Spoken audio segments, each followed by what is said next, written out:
다니엘은 왕궁에 있었더라. 아멘.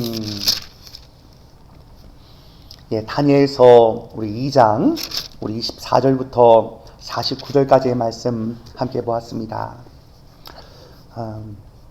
우리 어제의 말씀에 이어서 오늘 하나님께서 다니엘을 통해서 얼마나 멋지고 놀랍게 인도하시는지를 우리 함께 보고 있습니다. 여러분, 그 똑같은 2장이지만 어제 전반부까지만 해도 다니엘뿐만 아니라 온 나라에 소위 말하면 지혜자라는 모든 사람들에게 있어서는 정말 목에 칼이 들어와 있는 위기의 순간 아니었겠습니까? 근데 여러분, 이 위기의 순간, 이 정말 폭정을 행하는 이 느부갓네살이라고 하는 이 바벨론의 왕 앞에 하나님께서는 다니엘과 세 소년의 기도를 사용하신다는 사실들을 우리 잊지 말아야 할 줄 믿습니다. 하나님, 세상의 많은 일들이 우리 눈앞에 때로는 우리의 마음을 무너뜨릴 때가 있습니다. 우리를 낙담시키고요, 걱정케 하고요, 때로는 짓눌려 있게 하는 그 순간이 있습니다. 하지만 이 순간에 다니엘은 이제 왕의 신하에게 내게 좀 시간을 달라고, 그래서 어제 우리 함께 나눴던 그 말씀은 다른 것이 아니라 다른 시간이 아닙니다. 내게 기도할 시간이 필요했습니다. 홀로 기도하는 것들이 모자랐던 것을 알기에 다니엘은 믿음의 친구 3명에게 기도를 요청합니다. 그럼 지금 뭐 이렇게 봐서 총리가 되고 막 이러지만 지금으로 말하면요, 우리 교회 소위 말하면 서린이 또래의 소년들입니다. 이제 그 아이들이 이제 곧 20대 초반 됐을 거예요. 하지만 그 청년들이 이 나라의 위기, 이 어려움 앞에 내 비록 포로되어 끌려왔지만 내가 믿고 있는 하나님, 그 전지전능하신 그 하나님 앞에 그들이 무릎을 꿇고 기도하기 시작합니다. 우리가 다니엘서의 말씀을 읽어가면서 우리 계속해서 하나님, 우리 숭실교회를 향해서, 우리 다음 세를 향해서 하나님, 우리의 비전은 다른 데 있지 않습니다. 우리의 자녀들이 하나님 앞에 무릎 꿇고 기도하는 것이 미래가 열리는 길입니다. 여러분, 우리 밴쿠버 땅에 와서 많은 부모님들이 특별히 무엇보다도 자녀들의 교육을 위해 정말 노력하고 정말 자녀들의 미래를 위해서 유학 오신 분들이 정말 많을 거라고 생각합니다. 그래서 열심히 공부도 시키고요, 캐나다 환경에 여러 가지 많은 문화를 배우게 하고 많은 열심을 냅니다. 하지만 여러분, 우리가 알고 있지 않습니까? 아무리 열심히 공부하고 박박사를 받은들 하나님께 쓰임받지 못하면 아무런 의미가 없습니다. 오늘 소위 말하는 어제 본문에 지혜자라고 하는 자들 목에다 칼이 들어온 것 아닙니까? 근데 참 놀라운 것은요, 이들을 살리는 분도 다니엘과 사드락과 메삭과 같은 지혜자들. 오늘 본문에 읽었던 24절, 바벨론 지혜자들을 죽이지 말고 나를 왕의 앞으로 인도하라. 너무 멋지지 않습니까? 기도의 사람들에겐 담대함이 있습니다. 여러분, 그거 아시지요? 책을 많이 보면 볼수록, 소위 말하면 똑똑해질수록, 세상을 읽을 수 있는 해안이 많을수록 머리가 정말 복잡해집니다. 여러분, 단순하면, 모르면요, 무식해서 용감할 수 있거든요. 많이 알면 이게 이럴 수도 있고 저럴 수도 있는데 선택하지 못합니다. 여러분, 많이 배우면 잘할 수 있다고요? 그렇지 않습니다. 많이 배우면요, 더 혼란스럽고요, 더 마음 가운데 결정 내리기가 더 어렵습니다. 하지만 오늘 본문 가운데 다니엘에게 생겨날 수 있는 나를 왕의 앞으로 인도하라. 여러분, 이 담대함은요, 공부를 많이 해서 생기는 담대함이 아닙니다. 하나님 앞에 나아가 기도하는 가운데 주님 준 말씀 하나를 붙들고 나아갈 수 있는 담대함인 것입니다. 하나님, 오늘 이 아침에도 우리 부모님들 새벽 예배가 끝나면 또 아이들 열심히 도시락 싸가지고 학교를 보낼 것입니다. 열심히 도시락 싸지만 열심히 하나님의 말씀을 준비해서 우리 자녀들에게 가르칠 수 있다면 여러분, 그 일들이 얼마나 귀하겠습니까? 여러분, 가정에서 다시 한번 우리 자녀들 하나님 학교 가는 것보다도 더 하나님의 말씀을 어떻게 양육할 수 있을까? 사실 지난주는 우리 부모 세미나를 하면서 우리 미국에 계신 우리 이진아 전도사님 세미나를 통해서 우리에게 참 많은 도전을 줬습니다. 전도사님 그런 얘기 하더라고요. 저희 자녀들 홈스쿨링 시키면서 하나님의 은혜로 참 키웠습니다. 세상의 교육들 그냥 내맡길 수 없어서 가정에서 홈스쿨링하면서 하나님의 말씀으로 어떻게 가르치고 또 세상을 분별할 수 있는 눈을 저들 가운데 어떻게 심어줄 수 있을까? 여러분, 물론 캐나다의 교육이 좋은 점이 참 많습니다. 하지만 그들 그냥 내버려 두면 그들 가운데 분별력 없이 세상을 따라가다가 우리의 자녀 또한도 망할 수 있음을 기억해야 할 줄 믿습니다. 그러므로 하나님, 우리의 자녀들, 오늘 본문 다니엘이 우리 포로로 끌려왔지만 3년이라는 시간들 동안 그가 다른 것 말고요, 거룩 훈련을 하는 것을 알고 있습니다. 물론 세상의 교육을 배웁니다. 하지만 그 마음 가운데 내 자신을 더럽히지 않기로 작정하고 뜻을 정했을 그때에 하나님은 다니엘을 귀하게 사용하십니다. 근데 이런 반대로요, 열심히 공부해요. 세상에 정말 하이클래스 레벨의 공부를 배운들, 그들의 마음 가운데 거룩이 없고 하나님 앞에 정함이 없고 정결한 마음으로 기도하는 삶을 살아가지 못한다면 그들의 인생, 죄송합니다만 꽝일 것입니다. 오늘의 이 앞에, 바벨론 앞에, 그냥 다 죽이려는 이 폭정 앞에, 세상의 여러 가지 많은 문화 앞에 저들은 다 무너지고 말 것입니다. 우리 지난주 우리 부모 세미를 하면서 무엇보다도 하나님 거룩한 세대를 키우기 위해서 특별히 성적인 것들에 대해서 우리 함께 깊이 있게 다뤘습니다. 이 시대에 얼마나 성적으로 문란한지, 성중독의 시대 가운데 동성애의 문제와 갖가지 입에 담을 수 없는 이 시대 가운데 하나님, 그런 거로 우리의 자녀들을 다른 것이 아니라 하나님 거룩하게 훈련시켜서 시대 가운데 쓰임받는 하나님의 종들로 어떻게 이들을 앞으로 좀 세워갈 수 있겠습니까? 이런 그런 거로 다시 한번 하나님, 우리의 심령, 우리의 마음 가운데 무엇보다도 하나님의 말씀으로 이 자녀들을 키워가는 것, 그 말씀으로 어떻게 이 다음 세대를 세워갈 수 있을지 우리가 다시 한번 고민하며 이 다니엘서를 다시 한번 적용의 관점에서 우리 가운데 보고자 원합니다. 오늘 본문 가운데 계속해서 반복되는 단어는 은밀한 것이라는 단어입니다. 어제 보았던 19절부터 시작해서 은밀한 것, 27절에도 은밀한 것, 28절에도 은밀한 것 계속 등장하면서 다니엘은 오늘 본문 28절 이렇게 얘기합니다.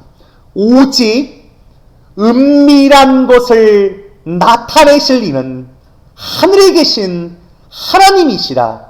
그가 느부갓네살 왕에게 후일에 될 일을 알게 하셨나이다. 이 말하고 있는 은밀한 일은 다른 것이 아니라 후일에 될 일, 미래에 하나님께서 펼쳐질 일들에 대해서 왕께 먼저 꿈을 통해서 말씀하여 주셨고, 하나님은 그 일들을 성취해 나아가실 것임을 우리 가운데 말씀하고 있습니다. 여러분, 하나님께서 왜 느부갓네살 왕에게 이 일들을 얘기하셨을까요? 이스라엘 왕에게 얘기할 수 있었잖아요. 근데 지금 느부갓네살 왕, 지금으로 말하면 전 세계의 모든 것들을 제패했던 제국의 왕으로서 이제 그 당대 바벨론의 문화, 바벨론의 역사 가운데 이 일들을 기록하게 만듭니다. 하나님은 먼저 말씀하시고요, 이제 바벨론 시대가 끝난 다음에 여러분 계속되는 그 금신상서부터 시작해가지고 머리부터 해서 쭉 이제 변하면서 이제 우상의 모습이 왕국이 펼쳐질 나라를 말하고 있습니다. 다음 왕권 때 어떻게 될 것인지, 바벨론 이후에 메대와 파사, 그 이후에 헬라 제국, 그 이후에 이제 종아리에 있는 철기 시대 같이 모습들이 철 정권이 나타나는데 로마 시대를 의미합니다. 그 뒤에 있는 열 왕들이 쭉 펼쳐지게 되는데 상상할 수 없는 일을 하나님은 먼저 다 계획하시고 다 알고 계시면서 역사의 주관자는 바벨론의 왕이 아니라 하나님께서 이 모든 것들을 다 주관하고 계심을 우리 가운데 말씀하고 있습니다. 여러분, 이 일들을 지금 읽을 때 소름이 돋습니다. 이것이 다니엘이 쓴 이 시점들과 그 역사적인 순간은 BC 한 600년경입니다. 하나님 BC 600년경에 어떻게 로마까지 내다보면서 열국과 열왕들이 어떻게 시대들이 어떻게 펼쳐질지, 이 모든 것들을 미리 예고하시고 그 일들을 행하시는 하나님이십니다. 왕 앞에 이 모든 것들을 다 말한 다음에 다니엘은 왕에게 37절 이렇게 말씀하고 있습니다. 37절 우리 같이 한번 읽어볼까요? 시작. 왕이요, 왕은 여러 왕들 중에 왕이시라. 하늘의 하나님이 나라와 권세와 능력과 영광을 왕에게 주셨고. 먼저 이 37절 통해서 우리가 기억해야 할 것이 있습니다. 하나님께서 온 우주 만물을 통치하시고 주관하는 데 있어서 우리가 눈에 보이는 이 땅, 이 모든 나라들, 모든 권세와 능력, 그 모든 영광을 주신 분은 여호와 하나님이라는 사실들입니다. 이런 그런 거로 정권이 바뀌고 대통령이 변화했을 때 우리가 여러 가지 마음이 안 들지라도 여러분 나라의 권력과 권세자들을 세우시는 분은 여호와 하나님이십니다. 물론 그 정권을 무조건 지지하고 무조건 다 옳다는 것이 아닙니다. 그들이 비록 악한 왕일지라도, 여러분 지금 느부갓네살 왕이 얼마나 악한 왕입니까? 지 마음에 다 안 드니까요, 다 데리고 와서 다 죽인다고 아주 엄포를 놓으면서 뭐 이런 폭정이 다 있습니까? 하지만 여러분 기억해야 할 것이 있습니다. 이런 폭정 정치권 안에서도 하나님의 역사는 불변하며 주님의 뜻은 이루어집니다. 문재인이란 분께서 대통령을 하신들, 윤석열이란 분이 대통령을 하신들, 여러분 이 나라는 하나님이 책임지실 것입니다. 그러므로 우리의 심령, 우리의 마음 가운데 정치가 변하고 정권이 변해도 우리의 심령, 우리의 마음 가운데 흔들리지 않을 것, 하나님이 이 나라와 민족 열방을 통치하시는 분은 여호와 하나님이십니다. 이런 오늘의 본문이 굉장히 위로가 되는 것은 무엇입니까? 이스라엘에서는 이제 나라가 망해서 포로로 끌려왔습니다. 이제 그 어떤 보호도, 그 어떤 이제 환경의 안전도 생각할 수 없습니다. 그냥 왕이 손만 까딱하면 그냥 다 목숨이 날아가는 거예요. 어떻게 살아갑니까? 근데 하나님은요, 포로되어 끌려오는 이 순간 하나님의 대안은 다니엘입니다. 오늘 이 사건이 다 끝나자마자 왕은 다니엘에게 이렇게 얘기합니다. 48절입니다. 왕이 이에 다니엘을 높여 귀한 선물을 많이 주며 그를 세워 바벨론 온 지방을 다스리게 하며 또 바벨론 모든 지혜자의 어른을 삼았으며. 이런 분명히 지금요, 바벨론의 통치권 아래서 이스라엘 백성들은 정말 짓눌려 있는 상황입니다. 근데 여러분 이 상황 속에 실세는 누굽니까? 다니엘의 실세입니다. 참 기가 막히지 않습니까? 포로되어 끌려왔는데 하나님이요, 이제 이스라엘을 책임지고 내가 너희를 보호하겠다라고 말씀하신 겁니다.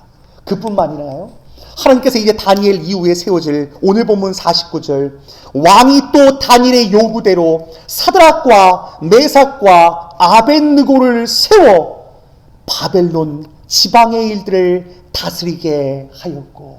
그럼 지방마다 하나님의 택한 백성들을 또 다 보내십니다. 여러분 그렇지 않습니까? 때로는 그래요. 여러 가지 많은 것들 가운데 여러분 그 수도권보다 때로는 지방이 더 어려울 때가 있을 때가 있습니다. 물론 다 그런 건 아니지만요. 하지만 여러분 이 모든 것들 가운데 하나님은 지방 구석구석까지 기도의 사람들, 하나님의 사람들을 보내셔서 이 나라와 민족 열방 가운데 그 백성들을 보호하시고 하나님의 나라를 온전히 이루어가시는 주님의 통치 방식을 보게 됩니다. 하지만 여러분 표면적으로는 지금 누가 왕입니까? 느부갓네살 왕입니다. 근데 우리 마음 가운데 보이는 건 느부갓네살이니까 불안한 거거든요. 보이는 건 윤석열이고 보이는 건 문재인이니까 마음이 요동치는 거거든요. 여러분 그때 믿음의 사람들 가운데 가져야 할 것들은 무엇입니까? 하나님 지방 곳곳 하나님의 사람들이 기도하고 있습니다. 기도의 종들이 나라와 민족을 바꿔간다면 하나님 누가 대통령이 되든 누가 총치자가 되든 상관이 없습니다. 그럼 지금 미국은 핫 이슈입니다. 중간선거가 이제 눈앞에 바로 다가와서 이 중간선거가 어떻게 치러지느냐에 따라서 2년 뒤에 이제 바이든 이후에 정권이 세워질 것입니다. 물론 누가 되느냐 굉장히 중요합니다. 특별히 미국의 대통령은 마치 국제 대통령과 같지 않습니까? 정말 누가 되느냐를 위해서 우리도 기도해야 할 것입니다. 하지만 정말 중요한 것, 하나님의 뜻이 이루어지기 위해서 먼저 주의 종들이 겸손하게 엎드리는 것이 얼마나 중요한지요. 때론 믿음의 사람들이 정신을 못 차렸을 때 폭정 앞에 하나님은 그 일들을 내어버리실 때가 있습니다. 그러므로 주님, 이 민족과 나라와 열방 가운데 우리가 겸손히 엎드리는 것. 여러분, 다니엘이 그걸 깨닫지 않았습니까? 하나님, 내 부모님 세대가 정신을 못 차리고 하나님을 경외하지 않고 하나님 아버지 어른 세대가 하나님 앞에 불순종했을 때 나라가 다 망했습니다. 하지만 그 다음 세대 가운데 정신을 차리고 하나님 앞에 무릎 꿇었던 다니엘과 사드락과 메삭과 같은 이런 자들, 하나님 이 사람들을 통해서 다시금 새로운 나라를 만들어 가시는 것입니다. 하나님은 미래가 없다고 생각하는 자들을 더 이상 그 위에 두시지 않습니다. 그럼 오늘 본문은요, 하나님이 나라와 권세와 능력과 영광을 주시는 분들이 있습니다. 하나님, 이러한 이 자리, 이 위치, 이 모든 것들 우리가 어떻게 감당하며 하나님 앞에 서갈 수 있겠습니까? 우리 무엇보다도 이 모든 것들 가운데 방금 전 말씀하셨던 이제 큰 신상의 이야기들을 마음 가운데 새기면서 하나님은 마지막 이제 여러분 이 자세히 보게 되면 31절부터요. 큰 신상이 있는데 머리는 이제 금이에요. 그리고 가슴과 양팔은 은입니다. 또 여기 중간에 보게 되면 그 헬라는 동이에요. 그리고 밑에는 철입니다. 쭉 내려가다가 이 모든 것들 가운데 막 세계 열강들이 막 등장하는 거예요. 근데 마지막은요, 오늘 본문 34절입니다. 34절 같이 한번 읽어볼까요? 시작. 또 왕이 보신즉 손대지 아니한 돌이 나와서 신상의 쇠와 진흙에 발을 쳐서 부서뜨리매. 35절 제가 있습니다. 그때 쇠와 진흙과 놋과 은과 금이 다 부서져. 여러분, 부서진다는 것은 열국의 왕들 권력과 인간의 파워가 다 부서진다는 의미입니다. 그때 여름 타작마당에 겨같이 되어 바람에 불려간 곳이 없었고 우상을 친 돌은 태산을 이루어 온 세계에 가득하였나이다. 이 손대지 아니한 돌, 우리 이전 버전엔 뜨인 돌이라고 표현되고 있는 그 돌이 나와서 그 신상들을 다 파괴합니다. 그리고 파괴했던 모든 것들이요, 태산을 이루면서 온 세계로 가득한 환상을 오늘 본문 가운데 우리 가운데 보여줍니다. 이 모습은 여러분 무엇일까요?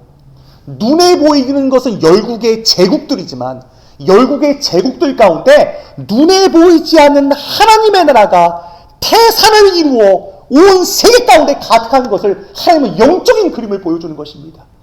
여러분, 그런 거로 믿음의 사람들 가운데는 그 어떤 순간도 두려워하거나 떨지 아니하며 걱정치 아니하며 주님께 우리의 삶을 주님께 맡겨야 할 줄 믿습니다.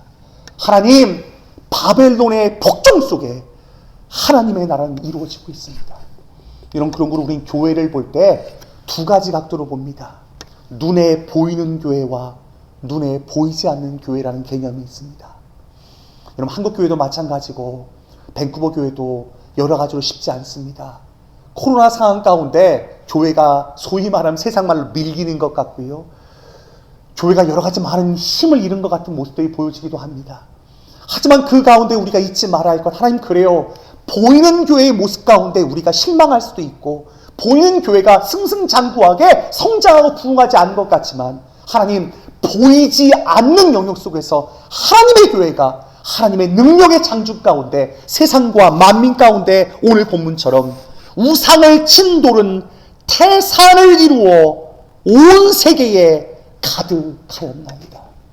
우리 심령, 우리 마음 가운데 눈으로 보아야 할 것은 이 장면을 보아야 할 줄 믿습니다.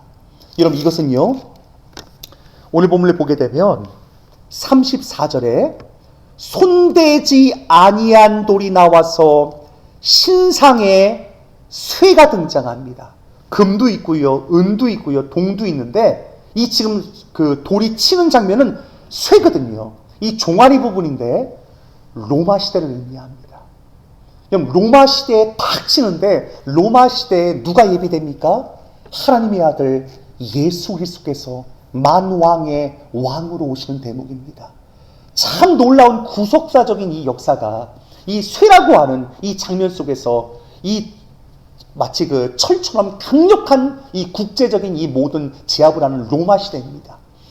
그때 모든 것들을 예고하시면서, 그러나 여러분 아시지 않습니까? 로마 시대 가운데 이 폭정 앞에 결국은 예수님이 로마 병정들의 칼과 채찍으로 고난당하지 않으셨습니까? 근데 여러분, 예수 그리스도께서 죽으신 이후에 그 제자들과 또 그 이후에 있는 사도 바울, 마지막 사도행전을 보게 되면 마지막까지 복음이 증거되는 이 로마까지의 여정들, 여러분 결국 어떻게 되나요? 로마가 313년 기독교를 나라의 종교로 바꾸며 그리스도의 복음 앞에 무릎을 꿇게 됩니다. 여러분, 기막힌 역사입니다. 어떻게 하나님께서 이 역사를 펼쳐갈지 우리 지금은 알고 이걸 지금 우리가 역사 속에서 반추하면서 보지만요, 야, 하나님 먼저 말씀하시고 그 일들을 하나하나 다 이루어가시는 이 놀라우신 하나님, 그런 거로 우리는 어떤 순간에도 잊지 말고 어떤 순간에도 놓치지 말할 것이 있습니다. 저는 오늘의 본문 가운데 정말 귀한 장면은 다니엘의 고백이라고 생각합니다. 오늘 본문에 다니엘은 30절 이런 고백을 합니다. 제가 한번 읽습니다. 내게 이 은밀한 것을 나타내심은 내 지혜가 모든 사람보다 낫기 때문이 아니라 오직 그 해석을 왕에게 알려서 왕이 마음으로 생각하던 것을 왕에게 알려주려 하심이니이다. 여러분, 하나님은 어떤 사람을 쓰시는지를 우리 눈여겨보아야 됩니다. 여러분, 계시가 열리고 하나님의 은혜가 주어졌을 때 미래가 보이기 시작합니다. 여러분, 그때 다니엘은요 절대 자기를 높이지 않습니다. 여러분, 하나님의 종들이 하나님 앞에 귀히 쓰임 받다가 한순간 퍽퍽 쓰러질 때가 있습니다. 다 자기를 드러낼 때입니다. 하나님께서 세우신 모든 권력 그리고 통치자들 그리고 내가 있는 모든 자리 가운데 끝까지 다니엘과 같이 내 지혜가 모든 사람보다 낫기 때문이 아닙니다. 하나님이 이 시대 가운데 그냥 나를 막대기처럼 쓰시는 것뿐입니다. 이 무익한 종을 쓰신 하나님 앞에 그런 자신을 절대 높이지 않습니다. 그리고 겸손히 하나님만 높여드립니다. 그 가운데 다니엘은 그 인생의 초반부터 마지막까지 변치 않게 하나님 앞에 쓰임받는 능력의 종임을 보게 됩니다. 하나님, 오늘 이 아침도 다시 한번 우리 심령, 우리 마음 가운데 어떻게 이 모든 것들을 세워야 하겠습니까? 마지막 44절 읽고 같이 한번 마치고자 원합니다. 44절입니다. 같이 있습니다. 시작. 이 여러 왕들의 시대에 하늘의 하나님이 한 나라를 세우시리니 이것은 영원히 망하지도 아니할 것이요 그 국권이 다른 백성들에게로 돌아가지도 아니할 것이요 도리어 이 모든 나라를 쳐서 멸망시키고 영원히 설 거이라. 아멘. 모든 시대의 왕조들이 다 무너지고 하나님의 나라만이 세워질 거라고, 그 국권이 다른 백성들에게 돌아가지 아니할 것이라고 주께서 말씀합니다. 마지막 45절, 이 꿈은 참되고 이 해석은 확실하나이다. 여러분, 이 말은 뭘 의미할까요? 바로 여러분, 이 성경을 의미합니다. 이 꿈은 참되고 이 해석은 확실하나이다. 꿈과 그 해석을 성경 안에 기록하여서 하나님 우리 가운데 주셨습니다. 다니엘이 어린 시절부터 뜻을 정하여서 하나님의 말씀에 순종하였던 것처럼 여러분, 이 시대를 읽을 수 있는 해안과 시대를 준비할 수 있는 지혜는 누구에게 주어질까요? 하나님께서 이 확실하고 참된 이 말씀을 세상 가운데 주셨을 때 이 말씀을 읽어나가며 묵상하며 하나님을 경외하고 이 땅 가운데 하나님의 공의를 따라 사는 하나님의 백성들을 통해서 하나님은 마침내 당신의 나라를 이루어 가실 것입니다. 오늘 이 아침도 하나님 겸손케 하소서. 다니엘처럼 무릎 꿇는 나의 삶이 다시 한번 쳐들지 아니하고 겸손히 끝까지 하나님 앞에 무릎으로 사는 주의 종들 되게 하셔서 나라와 민족과 열방 가운데 하나님께서 쓰시는 귀한 종들로 우리를 빚어가시옵소서. 이 간절한 기도로 승리하시는 주의 종들 되시길 주님의 이름으로 축원드립니다.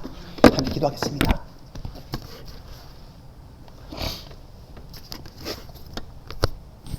하나님, 다니엘서를 읽어가면서 옛날 이야기가 아니라 이 이야기가 우리들의 이야기, 우리들의 자녀들의 이야기가 되도록 우리의 심령, 우리의 마음을 다니엘과 같이 겸손케 하소서. 우리 간절한 마음으로 같이 한번 기도하기 원합니다. 우리 다 같이 기도하겠습니다. 하나님 감사합니다. 다니엘에게 있었던 이 놀라운 역사들을 보게 하셔서 세상 가운데 우리의 삶이 어떻게 하나님 앞에 드려져야 할지 가르쳐 주시니 그 은혜의 감사와 찬양과 영광 존귀를 주 앞에 올려드립니다. 하나님, 한 치 앞을 내다볼 수 없는 이 우미한 주인들이 어떻게 이 땅을 살아가야 할지 다시 하나님의 그 참되고 하나님의 그 진리 되신 주의 말씀 앞에 우리의 삶을 맡겨드립니다. 다시 한번 성경의 말씀을 묵상하며 그 말씀 한 구절 한 구절이 어떻게 우리의 삶 가운데 성취될지 하나님의 뜻을 물으며 하나님의 길을 갑니다. 주 예수 그리스도의 제자들로 하나님의 백성들을 삼아주시고 우리 송신의 강단과 또 앞두고 주님 매일 만나의 찬양을 통해서 말씀을 듣는 백성들의 삶과 그들의 인생의 여정 가운데 주께서 도우시고 인도하시사 하나님의 나라와 그 의를 위해서 귀히 쓰임받는 하나님의 종들의 배출될 수 있도록 주님이 인도해 주옵소서. 주여 역사하소서. 우리를 붙들어 주옵소서. 아버지의 이름에 우리 벌받게 소원합니다. 주님 도우시고 붙들어 주옵소서. 성령께서 함께 해 주옵소서. 이 마지막 시대에 거룩한 세대가 일어날 수 있도록 주님 도와주옵소서. 하나님의 백성들 가운데 뜻을 정하여 주 앞에 쓰임받는 하나님의 종들이 준비될 수 있도록 주님 인도해 주옵소서. 주님 도우시옵소서. 주님 도와주옵소서. 이 모든 간구를 예수님의 이름으로 기도합니다. 아멘. 하늘에 계신 우리 아버지여, 이름이 거룩히 여김을 받으시오며 나라의 마옵시며 뜻이 하늘에서 이룬 것 같이 땅에서도 이루어지이다. 오늘날 우리에게 일용할 양식을 주옵시고 우리가 우리에게 죄진 자를 사하여 준 것 같이 우리의 죄를 사하여 주옵시고 우리 시험에 들게 하지 마옵시고 다만 악에서 구하옵소서. 내게 나라와 권세와 영광이 아버지께 영원히 있사옵나이다. 아멘. 우리 주신 말씀 붙들고 우리 간절히 기도하겠습니다. 그럼 기도하실 때 계속해서 금식하며 기도하는 릴레이 기도회에 여러분들 같이 동참해 주시고요. 또 오늘 밤 9시에는 우리 유스부 부모님들 함께 온라인 기도회로 함께 모이도록 하겠습니다. 우리 계속해서 주신 말씀 붙들고 간절한 마음으로 기도하겠습니다.